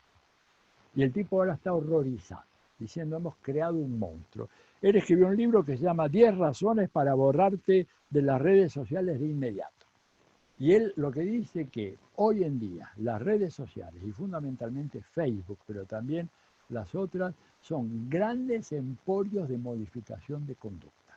Dice, y nos están manejando porque hoy en día el nivel de precisión y el nivel de información que tienen sobre cada uno de nosotros es fenomenal. Ustedes vean, si pueden, este documental, Nada es privado, que es un documental que pasó por Netflix sobre Facebook. Y ahí Zuckerberg, el dueño de Facebook, dice que ellos tienen para casi 86 millones de americanos un listado de por lo menos 7.000 variables. O sea que ellos pueden hacer con algoritmos perfiles perfectamente identificados. Bueno, el estado de Massachusetts, ¿verdad? Porque allá el tema, el voto estado por estado para los colegios electorales, ¿Qué tengo? Tengo los afroamericanos así con tales características, tengo a los varones blancos así, tengo a los gays y otros queer en general con tales características, las mujeres de tal edad, digo, y pueden mandarle mensajes muy venenosos. ¿Cómo se explican ustedes que la mayoría de las mujeres con educación universitaria votó por Trump en el 2016? ¿Cómo es posible? Un acosador serial, un sinvergüenza. Sin embargo, bueno, ha habido alguna manera, y por eso lo que dice Lanier, se le inyecta un veneno informativo que hace que la gente vote por sus verdugos. Entonces tenemos que tener mucho cuidado ante eso, ¿verdad? Es conmovedor pensar de que podemos resistir a esa ofensiva que está planeando así la derecha. Que fíjate que la gente acá dice que quieren cambio de gobierno el año que viene. Lo dijo Sanz, lo dijo Patricia Bullrich, varios más dicen hay que ganar las elecciones del año que viene y a partir de ahí crisis institucional y se acabó el gobierno de Alberto Fernández, de Cristina y todo lo demás. Ese es el plan. Y ante eso nosotros, ¿verdad?, no tenemos respuesta comunicacional, un gobierno que no comunica, no tiene quien comunique excepto Alberto, pero Alberto tiene que gobernar. Pero ahí tiene que haber un equipo, no uno que comunique, tiene que haber lo que llama un comando comunicacional, porque estamos en periodismo de guerra. Ustedes leen los periódicos a diario acá en la Argentina y sobre todo los fines de semana, son devastadores las críticas que hay, además todas planteando ya tesis a cuál más atribuiría, hablando de que la Argentina ya se ha convertido en una monarquía, porque Cristina ha asumido el control total del legislativo, del ejecutivo, y ahora va por el Poder Judicial, que es el último reducto que queda para la libertad y la democracia en la Argentina. Y ante eso, digamos, no hay respuesta. Entonces, creo que estamos en un clima realmente que merece avanzar en todos los esfuerzos como todas estas organizaciones que me han convocado acá están haciendo. Importantísimo poder salir y ganar la calle en cuanto estemos a salvo de la pandemia. Y si no, ver la manera como, conservando la distancia y con los barbijos, con mucha responsabilidad, porque no se trata de que nos moramos en el intento contagiándonos con el COVID, es una cosa muy seria, ¿verdad? Porque esta gente ha aprovechado eso en este momento. Cuentan con todos los poderes fácticos a su favor, con los medios de comunicación, con las grandes fortunas, el apoyo de la embajada americana, el embajador diciendo de que cuidado con tocar un juez, cuidado con mover a un juez porque es un ataque al poder judicial en su conjunto, ¿verdad? Tienen las grandes fortunas de su lado, es decir, tienen todo el poder en sus manos. Nosotros tenemos el voto, ¿y con eso qué hacemos? Bueno, ahí lo estamos viendo. Entonces, creo que, y termino, creo que sí efectivamente tenemos un problema gravísimo de crisis democrática y que creo que la salida pasa por una reorganización del campo popular, un esfuerzo de eso que Frei Betto y yo llamamos una realfabetización política, una educación política que la tenemos que hacer como condición fundamental para que la gente salga a militar. La gente no va a salir a militar, ¿verdad?, por otra cosa si es que no está convencida. Y por, alguien dijo acá, hacer las críticas convenientes a un gobierno para evitar que se cometan errores. Yo estoy en estado de pánico pensando lo que puede ocurrir si llega a haber un desalojo violento a las 1.500 familias que están en Guernica, allí en el suburbio de La Plata. Eso sería, digamos, yo creo que la campanada final, la campanada de muerte para este gobierno, porque perdería, digamos, se vendría abajo toda la legitimidad que le queda, digamos, que se le han estado erosionando los medios de una manera inclemente, pero que es necesario decir, esa gente está ahí en tierras fiscales porque los gobiernos argentinos, desde la reconstrucción democrática para acá, no han podido dar casa a 4 millones de personas. 4 millones de personas que no tienen casa en este país y que tienen que estar ahí en pleno invierno, terminando el invierno, en unas casuchas de cartón y de chapa, en el descampado, sin agua, sin electricidad, sin nada. ¿Cómo podemos pensar que esto puede ajustarse a los criterios de lo que es una democracia? Así que bueno, la verdad que esto daría para mucho, espero que tal vez en el futuro tengamos ocasión de hacer una cosa con más tiempo, un debate más amplio. Yo quería simplemente dejar esto y decirles que este trabajo de ese americano, de Harold Lanier, es muy importante, lo mismo que el de otra profesora, Shoshana Zuboff. Zuboff publicó un libro que ahora saca Paidós ya en las próximas semanas, se llama El capitalismo de la vigilancia. Ella habla de la mutación del capitalismo, que pasa de ser un capitalismo financiero ahora a ser el capitalismo de la vigilancia, en donde nosotros, no nuestra fuerza de trabajo, sino nosotros, nuestras personas, nos hemos convertido en objetos de especulación mercancil. Y que ella demuestra en ese libro que hay mercados a futuro que están siendo transados acerca de preferencias electorales o preferencias comerciales o preferencias de todo tipo de poblaciones que están siendo rigurosamente controladas a partir de las redes sociales, en las cuales nosotros volcamos toda la información. Es decir, en este momento el señor Zuckerberg sabe más que yo, pues yo ni me acuerdo, ni registré a qué médico vi, qué medicina me dio, en qué farmacia la compré, con qué la pagué, dónde tenía el dinero, si lo pagué en efectivo, si con tarjeta de crédito, si con débito, en qué momento fue, en qué barrio y después con qué me fui, y en el carro, ahí en el Waze o en el Google Maps, cuál fue el recorrido que hice, cuánto paré, cuántas... Saben todo de nosotros. Y entonces, por eso él dice, son imperios de control de comportamiento, que es absolutamente irreconciliable con la democracia.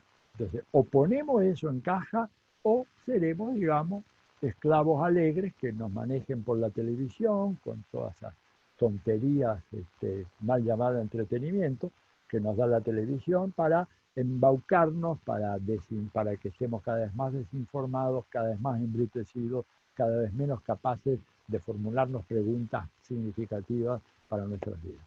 Bueno, les mando un gran abrazo, muchas gracias por la invitación y seguiremos en contacto. Creo que tienen unas cuantas cosas, seguramente montones de críticas, sugerencias, háganmelas llegar y veremos en una ocasión. Supongo que la pandemia nos va a dar desgraciadamente tiempo para estar, por lo menos a mí, en mi casa y bueno, a disposición de ustedes para seguir esta charla sobre un tema absolutamente fascinante. Hasta muy pronto, les doy un gran abrazo. Gracias, Atilio. Tal cual.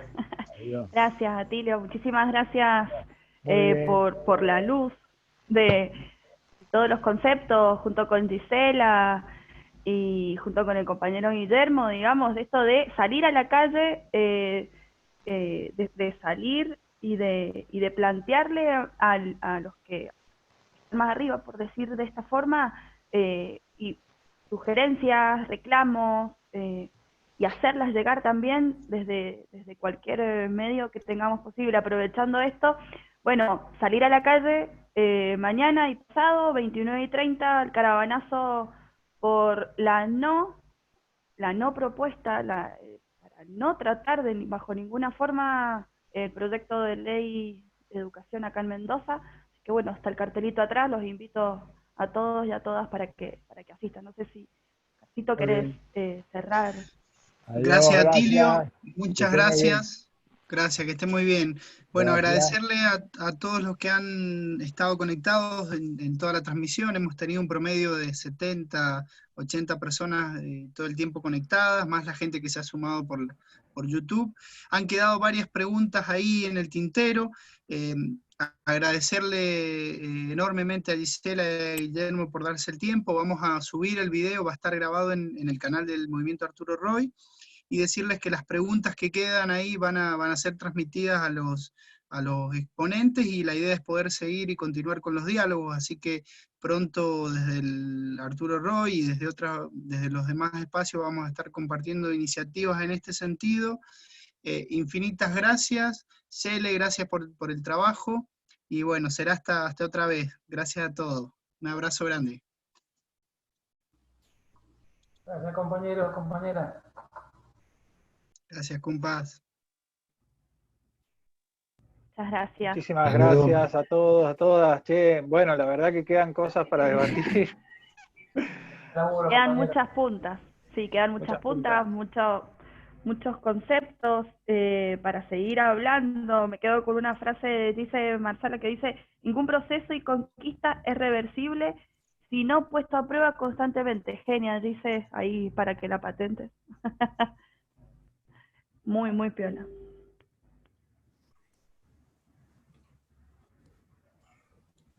Bueno, buenas noches, nos vemos. Suerte. Adiós a todos. Grande. Saludos, Chao, feliz muchas día de lucha gracias. para la, Gracias por todo. feliz día de lucha para los docentes, las docentes universitarias. Sí. Gracias a Arturo Talleret, a Toti Cueto, Ana Sisti, Y a Claudia Paparini. Superiores, Claudia Gracias por Paparini, participar. A Patrick Boulet también. Elena García. Gracias a todos. Guillermo, gracias. Guillermo, un gran abrazo para San Rafael.